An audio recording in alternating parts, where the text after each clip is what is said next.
szoborban. A szobornak a feje van beállítva a központba, és hogyha mozgatom a kamerát, akkor elvileg ő maradott azon a ponton, a kijelölt ponton, jó? És akkor megnézzük, hogy működik a zoom, ez a teljes, és akkor közelítünk hozzá.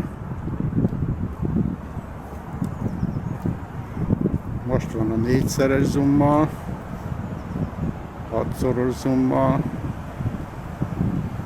és 10-szeres zoommal. Ja, hát ennyit tud a telefon optikája elvileg, vagy érzékelője, nem tudom, hogy hogyan, de ez digitális zoom, nem váltja az objektumokat, mármint a objektíveket.